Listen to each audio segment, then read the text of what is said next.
There was a white-knuckle period right before we published where we were in the final days of our fact-checking and are going to Harvey Weinstein, who is at the heart of this story, and obviously you always talk to the subject of the story a lot, particularly with this kind of reporting, and where there were a lot of threats flying around, and there was a competitive element, which was good for everyone involved. It kept fire under everyone, and where it all felt very high stakes. But by that point, I already knew that we were going to publish and that these stories would see the light of day, and that was all that mattered.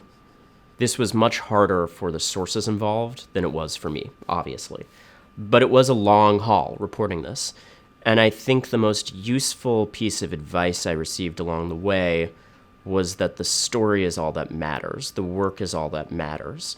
And no matter what turmoil goes on in your life as a result, and what you give up in the process, if in the end you expose an important truth and help play a role as a conduit for people airing these stories that were so overdue to be told, then everything else pales in comparison.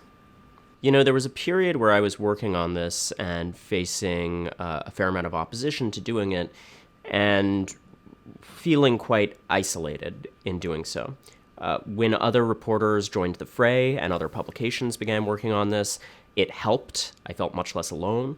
Every reporter who went up against this thing encountered a lot of static, a lot of interference. You know, this wasn't a clear-cut, great thing for one's career to go after this. And there was a point in this process where I found myself wondering, did I gamble too much? The point at which I began to wonder whether I had sort of put too much on the line for this one story was a point at which it was already too late to walk away because I had put so much on the line, but also because I couldn't let down all of these sources who had done such a brave and important thing.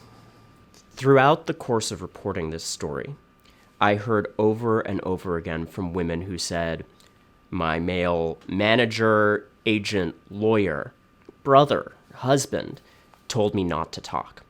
And that's one of the reasons why I didn't. And those weren't malicious pieces of advice. They were, people who cared about that individual or their career and quite sensibly said, hey, it's just not worth it.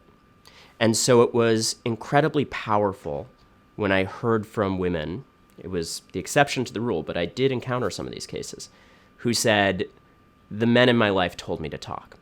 I think of Asia Argento, one of the actresses I interviewed for this story, who did an incredibly difficult thing, really tore her guts out telling this difficult story.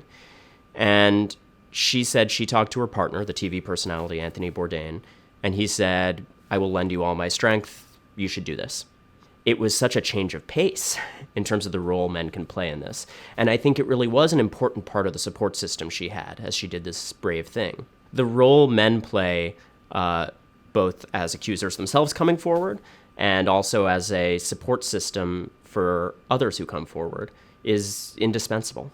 If I were to nominate a maverick of Hollywood, it would be each and every one of the women who came forward in this initial story about Harvey Weinstein, and now the women and men who have come forward about others in power. It has had a transformative effect on the culture, and that's about them. That's not about us reporters. And I will forever be grateful for what they've done. And what's next for you? I am going to the office right after this at The New Yorker, and I'm in the midst of more reporting. I'm a reporter. I'll keep going.